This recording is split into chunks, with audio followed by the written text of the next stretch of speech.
17वां अध्याय। शशि और 3 नीलम। तुम्हारी और मेरे बेटे की स्वामी श्री युक्तेश्वर जी के बारे में इतनी ऊंची धारणा होने के कारण ही मैं किसी दिन उनसे मिलने आ जाऊंगा। डॉक्टर नारायण चंद्र राय के स्वर से यह स्पष्ट था कि वे केवल मूर्खों की सनक के प्रति सौजन्य दिखा रहे थे। मतांतरण करने वालों की परंपरा के अनुसार मैंने अपने रोष को अंदर ही अंदर दबा लिया। ये डॉक्टर महोदय, जो पशु चिकित्सक थे, विचारों से पक्के नास्तिक थे। उनके युवा पुत्र संतोष ने मुझसे उनमें रुचि लेने के लिए अनुनय विनय किया था। अभी तक तो मेरी अमूल्य सहायता कुछ अदृश्य स्तर पर ही प्रतीत हो रही थी। दूसरे दिन डॉक्टर राय मेरे साथ श्रीरामपुर आश्रम में आए। श्री युक्तेश्वर जी के साथ अल्पकालिक साक्षात्कार के बाद, जिसका अधिकांश समय दोनों ओर से दृढ़ मौन में ही कट गया था, वे हठात वहां से निकलकर चल पड़े। किसी मरे हुए मनुष्य को आश्रम में लाने का क्या प्रयोजन है? कोलकाता के उस नास्तिक के चले जाने के बाद जैसे ही दरवाजा बंद हुआ, श्री युक्तेश्वर जी मेरी ओर प्रश्न सूचक दृष्टि से देखते हुए पूछने लगे, गुरुदेव, डॉक्टर तो जीते जागते मनुष्य हैं, किंतु शीघ्र ही वे मरने वाले हैं। मैं स्तब्ध रह गया। गुरुदेव, इससे उनके बेटे को भयंकर आघात लगेगा। संतोष को अभी भी आशा है कि समय उसके पिता के भौतिकतावादी दृष्टिकोण को बदल देगा। मैं आपसे प्रार्थना करता हूं गुरुदेव, उनकी सहायता कीजिए। ठीक है, तुम्हारी खातिर। गुरुजी का चेहरा भावशून्य था। यह अहंकारी घोड़ा डॉक्टर भीतर ही भीतर मधुमेह की बीमारी से जर्जर हो चुका है, परंतु उसे इसकी जानकारी नहीं है। 15 दिन में वह बिस्तर पकड़ लेगा। चिकित्सक जवाब दे देंगे। उसका इस लोक से विदा होने का नैसर्गिक समय आज से 6 सप्ताहों के पूरे होते ही तय है, किंतु तुम्हारी मध्यस्थता के कारण उस दिन वह अच्छा हो जाएगा। परंतु एक शर्त है, उसे ग्रह शांति के लिए कड़ा पहनना पड़ेगा। वह निसंशय ही ऑपरेशन के पहले कोई घोड़ा जैसी उछल कूद करता है, वैसी ही उग्रता के साथ प्रतिकार करेगा। इतना कहकर गुरुदेव हंस पड़े। कुछ देर मौन छाया रहा, जिसमें मैं यही सोचता रहा कि संतोष और मैं खुशामद का कौन सा तरीका अपनाकर डॉक्टर को सहमत करा पाएंगे। श्री युक्तेश्वर जी ने कुछ और बातें कहीं। जैसे ही वह अच्छा हो जाएगा, उससे कहो कि वह मांसाहार ना करे, किंतु वह इस परामर्श को नहीं मानेगा और 6 महीनों में जब उसे अपना स्वास्थ्य पूर्णतः अच्छा लग रहा होगा, अचानक चल बसेगा। मेरे गुरु ने आगे कहा, जीवन के ये 6 अतिरिक्त महीने उससे केवल तुम्हारी प्रार्थना के कारण दिए जा रहे हैं। दूसरे दिन मैंने संतोष को बताया कि वह जौहरी को कड़ा बनाने के लिए कह दे। 1 सप्ताह में कड़ा बनकर आ गया, परंतु डॉक्टर ने उसे पहनने से इनकार कर दिया। मेरा स्वास्थ्य एकदम ठीक है। तुम लोग इस ज्योतिष की अंधश्रद्धा को मेरे मन में कभी प्रवेश नहीं दिला सकते। डॉक्टर युद्ध के लिए ललकारने की दृष्टि से मेरी ओर देख रहे थे। मुझे कौतुक के साथ स्मरण हो आया कि गुरुदेव ने इस आदमी की अड़ियल घोड़े के साथ योग्य ही तुलना की थी। 7 दिन बीत गए। डॉक्टर अचानक बीमार हो गए और तब नम्रता के साथ कड़ा पहनने के लिए राजी हो गए। 2 सप्ताहों बाद उनका इलाज करने वाले डॉक्टर ने मुझे बताया कि उनके बचने की कोई आशा नहीं है। उन्होंने मधुमेह से उनके शरीर में भीतर ही भीतर हुई विध्वंसकारी क्षति का हृदय विदारक विस्तार सहित वर्णन भी मुझे सुना दिया। मैंने असहमति में सिर हिलाकर कहा, मेरे गुरु ने कहा है कि 1 महीने की रुग्णता के बाद डॉक्टर राय ठीक हो जाएंगे। डॉक्टर अविश्वास से मेरी ओर देखते ही रह गए, परंतु 15 दिन बाद सकुचाते हुए वे मेरे पास आए। डॉक्टर राय पूर्ण स्वस्थ हो गए हैं, वे बोल पड़े। मेरे देखने में यह सबसे विस्मयचकित कर देने वाली घटना है। इससे पहले कभी भी मैंने किसी मरणासन व्यक्ति को इस प्रकार अकल्पनीय रूप से स्वस्थ होते नहीं देखा। तुम्हारे गुरु सचमुच रोग मुक्त करने वाली शक्ति से संपन्न कोई सिद्ध पुरुष हैं। डॉक्टर राय से एक भेंट के बाद, जिसमें मैंने मांसाहार वर्जित करने की श्री युक्तेश्वर जी की सलाह दोहरा दी, मैं 6 महीने तक फिर उनसे नहीं मिला। एक दिन शाम को मैं अपने घर के बरामदे में बाहर बैठा हुआ था, तो वे मुझसे बातें करने के लिए थोड़ी देर रुक गए। अपने गुरु से बोल दो कि बार बार मांसाहार करने से ही मैंने अपनी पुरानी शक्ति फिर से पूर्णतः प्राप्त कर ली है। भोजन के बारे में उनकी अवैज्ञानिक कल्पनाओं का मुझ पर कोई असर नहीं पड़ा। यह सच था कि डॉक्टर राय पूर्ण स्वास्थ्य की साक्षात मूर्ति दिखाई पड़ रहे थे, किंतु संतोष दूसरे ही दिन पड़ोस के अपने घर से दौड़ता हुआ मेरे पास आया। आज सुबह पिताजी की मृत्यु हो गई। गुरुजी के साथ मेरे अनेक अनुभवों में से यह अनुभव सबसे विलक्षण था। उन्होंने उस विद्रोही पशु चिकित्सक को उसके अविश्वास के बावजूद रोग मुक्त कर दिया और पृथ्वी पर उसके जीवन की नैसर्गिक अवधि 6 महीनों से बढ़ा दी, केवल इस कारण कि मैंने इसके लिए आतुर विनती की थी। भक्त की उत्कृष्ट प्रार्थना को पूर्ण करने में श्री युक्तेश्वर जी अपार दया के सागर थे। अपने मित्रों को श्री युक्तेश्वर जी के पास ले आना मेरा सबसे बड़ा सौभाग्य था। उनमें से अनेक कम से कम आश्रम में पढ़े लिखे लोगों में प्रचलित नास्तिकता का अपना जामा उतार फेंकते थे। मेरा एक मित्र शशि अनेक रविवार श्रीरामपुर में आश्रम में बिताता था। गुरुदेव उसे बहुत चाहने लगे थे, पर उन्हें उसके उच्छृंखल और असंयत जीवन पर खेद होता था। शशि, अगर तुमने अपने तौर तरीके नहीं बदले तो अब से 1 साल में तुम घातक रूप से बीमार हो जाओगे। श्री युक्तेश्वर जी मेरे मित्र की ओर प्रेम भरे रोष के साथ देख रहे थे। मुकुंद साक्षी है, बाद में मत कहना कि मैंने तुम्हें सावधान नहीं किया था। शशि ने हंसकर कहा, गुरुदेव, मेरी शोचनीय दशा में मेरे भाग्य को नियंत्रित करने वाली शक्तियों को मेरे प्रति दीन वत्सल बनाने का भार मैं आप पर छोड़ता हूं। मैं सुधरना चाहता तो हूं, पर मेरा मन अति दुर्बल है। पृथ्वी पर मेरे रक्षणकर्ता केवल आप ही हैं। मैं किसी और बात में विश्वास नहीं करता। तो कम से कम 2 कैरेट का एक नीलम तुम धारण करो, उससे तुम्हारी सहायता होगी। मैं उसे खरीदने में असमर्थ हूं। और वैसे भी गुरुजी, यदि कोई विपत्ति आ ही जाती है तो मुझे पूरा विश्वास है कि आप मेरी रक्षा करेंगे। तुम 1 वर्ष के अंदर 3 नीलम लेकर आओगे, पर तब उनसे कोई लाभ नहीं होगा, श्री युक्तेश्वर जी ने कहा। थोड़े बहुत फेरबदल के साथ यही बातें नियमित रूप से चलती रहती थीं। मैं सुधर नहीं सकता, शशि हास्यप्रद निराशा के स्वर में कहता। और आप में मेरा विश्वास मेरे लिए किसी रत्न से अधिक मूल्यवान है गुरुदेव। 1 वर्ष बीत गया। एक दिन मैं कोलकाता में गुरुदेव के एक शिष्य नरेन बाबू के घर में गुरुदेव से मिलने गया, जहां वे ठहरे हुए थे।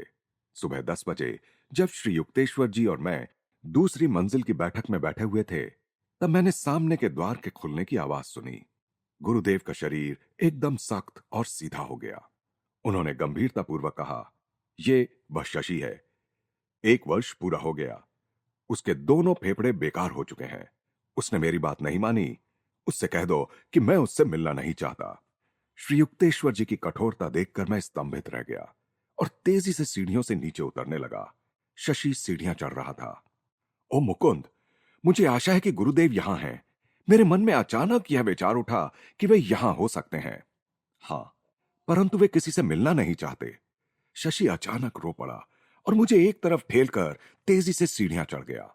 अपने आप को उसने श्री युक्तेश्वर जी के चरणों में झोंक दिया और 3 सुंदर नीलम निकालकर वहां रख दिए। हे सर्वज्ञ गुरुदेव, डॉक्टर लोग कहते हैं कि मुझे फेफड़ों का क्षय रोग हो गया है। वे कहते हैं कि मैं 3 महीनों से अधिक जीवित नहीं रह सकता। आपकी सहायता के लिए मैं आपसे विनम्र प्रार्थना करता हूं। मैं जानता हूं कि आप मुझे रोग मुक्त कर सकते हैं। अपने जीवन की चिंता करने में अब थोड़ी देर नहीं हो गई है। अपने रत्न लेकर यहां से चले जाओ। उनकी उपयोगिता का समय बीत चुका है। और तब गुरुदेव कठोर मौन धारण करके पत्थर की मूर्ति के समान निर्विकार चेहरे से बैठे रहे। बीच बीच में केवल दया की भीख मांगते हुए शशि की सिसकियां सुनाई दे रही थीं। मेरे अंतर्मन में एक ऐसी दृढ़ धारणा जागी कि श्री युक्तेश्वर जी रोग मुक्त करने की दैवी शक्ति में शशि के विश्वास की गहराई की केवल परीक्षा ले रहे हैं। इसलिए 1 घंटे का तनावपूर्ण समय बीतने के बाद जब श्री युक्तेश्वर जी ने मेरे साष्टांग प्रणत मित्र पर सहानुभूतिपूर्ण दृष्टि डाली, तो मुझे कोई आश्चर्य नहीं हुआ। उठो शशि, दूसरे के घर में तुमने कितनी गड़बड़ मचा रखी है। ये नीलम जौहरी को वापस कर दो। इन पर खर्च करने की अब आवश्यकता नहीं, परंतु ग्रह शांति का एक कड़ा ले आओ और उसे पहनो। घबराओ मत, कुछ ही सप्ताहों में तुम ठीक हो जाओगे। शशि की मुस्कुराहट ने उसके अश्रुसिक्त चेहरे को ऐसा उज्जवल बना दिया जैसे भीगे हुए आर्द्र प्रतीत होते भूप्रदेश पर अचानक सूर्य की किरणें निकल आई हों। पूज्य गुरुदेव, क्या मैं डॉक्टरों की दवाएं भी लेता रहूं? जैसा तुम चाहो। उन्हें चाहे लो या फेंक दो, इससे कोई फर्क नहीं पड़ता। अब तुम्हारा क्षय रोग से मरना उतना ही असंभव है जितना सूर्य और चंद्र का आपस में अपने स्थान बदलना। फिर अचानक श्री युक्तेश्वर जी कह उठे, इससे पहले कि मेरा विचार बदल जाए, अब यहां से चले जाओ। घबराकर उन्हें तुरंत नमस्कार कर शशि शीघ्रता से वहां से चला गया। अगले कुछ सप्ताहों में मैं अनेक बार जाकर उससे मिला और दिन प्रतिदिन उसकी बिगड़ती अवस्था देखकर हैरान रह गया। शशि आज की रात नहीं निकाल सकता। उसके डॉक्टर के इन शब्दों को सुनकर और मेरे मित्र के अस्थि पंजर देह को देखकर मैं शीघ्र श्रीरामपुर जा पहुंचा। मेरे अश्रुपूरित वृतांत को गुरुदेव निष्प्रय भाव से सुनते रहे। तुम यहां मुझे परेशान करने क्यों आ गए? तुम्हारे सामने ही तो मैंने शशि को स्वास्थ्य लाभ का आश्वासन दिया था। अत्यंत श्रद्धा के साथ उन्हें नमस्कार कर मैं दरवाजे की ओर बढ़ा। श्री युक्तेश्वर जी ने विदाई सूचक एक भी शब्द मुंह से नहीं निकाला, बल्कि गहरे मौन में डूब गए। उनकी पलकें झपकना बंद हो गईं। नेत्र अर्धोन्मीलित हो गए। नेत्रों की दृष्टि किसी दूसरे लोक में लग गई। मैं तुरंत लौटकर कोलकाता में शशि के घर गया। विस्फारित नेत्रों से मैं देखता ही रह गया कि मेरा मित्र उठकर बैठा हुआ दूध पी रहा है। ओ मुकुंद, क्या चमत्कार हुआ! 4 घंटे पहले मैंने अपने कमरे में गुरुदेव की उपस्थिति अनुभव की और उसी क्षण मेरे भयंकर रोग के लक्षण गायब हो गए। मुझे लगता है कि उनकी कृपा से मैं पूर्ण स्वस्थ हो गया हूं। कुछ ही सप्ताहों में शशि इतना हष्टपुष्ट और स्वस्थ हो गया जितना पहले कभी नहीं था। परंतु इस रोग मुक्ति पर उसकी प्रतिक्रिया में कृतज्ञता की झलक आ गई। वह श्री युक्तेश्वर जी के दर्शनों के लिए फिर कभी शायद ही आया हो। एक दिन उसने मुझे बताया कि उसे अपने पूर्व जीवन के ढंग से इतना खेद हो रहा था कि गुरुदेव के सामने जाने में उसे लज्जा आती थी। मैं इसी निष्कर्ष पर पहुंचा कि शशि की बीमारी ने उस पर परस्पर विरोधी परिणाम किया था। एक ओर उसकी इच्छा शक्ति को दृढ़ कर दिया था, तो दूसरी ओर उसके आचार विचार को खराब कर दिया था। स्कॉटिश चर्च कॉलेज में मेरी पढ़ाई के पहले 2 वर्ष समाप्त होने को आ रहे थे।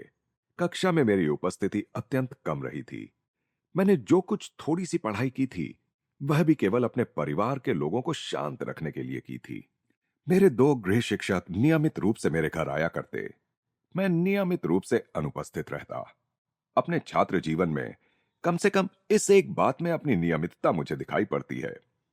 भारत में कॉलेज की 2 वर्ष की सफल पढ़ाई के बाद इंटरमीडिएट आर्ट्स का डिप्लोमा मिलता है। उसके बाद और 2 वर्ष की पढ़ाई करने के बाद विद्यार्थी अपनी बीए की डिग्री की आशा कर सकता है। इंटरमीडिएट आर्ट्स की वार्षिक परीक्षा भयंकर संकट बनकर सामने खड़ी थी। मैं पूरी भाग गया, जहां मेरे गुरुदेव कुछ सप्ताह रहने के लिए गए थे। मन में यह धुंधली सी आशा लिए हुए कि वे कहेंगे मुझे परीक्षा देने की आवश्यकता नहीं। मैंने उन्हें परीक्षा के लिए अपने तैयार न होने की बात बताई। श्री युक्तेश्वर जी सांत्वनादायक ढंग से मुस्कुराए। तुमने पूर्ण मन लगाकर अपने आध्यात्मिक कर्तव्यों का पालन किया है, अतः कॉलेज के कार्य की उपेक्षा स्वाभाविक ही थी। अब इस अगले सप्ताह भर कठोर परिश्रम के साथ पढ़ाई करो, तुम्हें इस परीक्षा में सफलता मिल जाएगी। बीच बीच में मन में उठने वाले तर्क संगत संदेहों को दृढ़ता के साथ दबा देता हुआ मैं कोलकाता लौट आया। अपनी मेज पर पड़ी पुस्तकों के पहाड़ को देखकर मुझे जंगल में रास्ता भटके किसी मुसाफिर जैसा लग रहा था। लंबे समय तक ध्यान करने के बाद मेरे मन में श्रम बचत की एक युक्ति आई। प्रत्येक पुस्तक को कहीं भी खोलकर जो भी पृष्ठ सामने आता, मैं केवल उसी का अध्ययन करता। इस प्रकार एक सप्ताह तक प्रतिदिन 18 घंटे पढ़ाई करने के बाद मैं अपने आप को रटने की कला में निपुण मानने लगा। आगामी दिनों में परीक्षा के दौरान यह सिद्ध हो गया कि इस प्रकार की दैवाधीन या अस्त व्यस्त प्रतीत होने वाली मेरी पढ़ाई की पद्धति योग्य ही थी। सभी विषयों में मैं न्यूनतम से अत्यल्प ही अधिक अंकों से ही क्यों ना हो पास हो गया। मित्रों और परिजनों द्वारा किए गए अभिनंदन में आश्चर्योद्गार भी इस तरह से शामिल थे कि सुनते ही हंसी आती थी। पुरी से जब श्री युक्तेश्वर जी लौट आए तो उन्होंने मुझे एक सुखद आश्चर्य दिया। कोलकाता में तुम्हारी पढ़ाई अब समाप्त हुई, उन्होंने कहा। अब मैं ऐसी व्यवस्था करता हूं कि तुम विश्वविद्यालय की अगले 2 वर्षों की पढ़ाई श्रीरामपुर में ही रहकर कर सको। मैं उलझन में पड़ गया। गुरुदेव, इस कस्बे में तो बीए का कोर्स नहीं है। वहां उच्च शिक्षा की एकमात्र संस्था श्रीरामपुर कॉलेज ही थी और वहां केवल इंटर तक की ही पढ़ाई की व्यवस्था थी। गुरुदेव के चेहरे पर शरारत भरी मुस्कुराहट उभर आई। अब तुम्हारे लिए बीए का कॉलेज बनाने की खातिर चंदा जमा करते घूमने की तो मेरी उम्र नहीं रही। लगता है मुझे किसी और के माध्यम से ही यह व्यवस्था करनी पड़ेगी। 2 महीने बाद श्रीरामपुर कॉलेज के अध्यक्ष प्रोफेसर हॉवेल्स ने सार्वजनिक घोषणा की कि 4 वर्ष का डिग्री कोर्स शुरू करने के लिए पर्याप्त धन एकत्रित करने में उन्हें सफलता मिल गई है। श्रीरामपुर कॉलेज कोलकाता विश्वविद्यालय की संबद्ध शाखा बन गया। उस कॉलेज में बीए के कोर्स के लिए दाखिला लेने वाले प्रथम छात्रों में मैं एक था। गुरुजी, आप मेरे प्रति कितने दयालु हैं। न जाने कितने दिनों से मेरी इच्छा थी कि कोलकाता छोड़कर यहां श्रीरामपुर में ही मैं प्रतिदिन आपके पास रहूं। प्रोफेसर हॉवेल्स को स्वप्न में भी इसकी कल्पना नहीं होगी कि उनकी सफलता में आपकी मौन सहायता का कितना हाथ है। श्री युक्तेश्वर जी ने कृत्रिम कठोरता से मेरी ओर देखा। अब तुम्हें ट्रेन पर इतने सारे घंटे नहीं बिताने पड़ेंगे और पढ़ाई के लिए बहुत सारा खाली समय मिलेगा।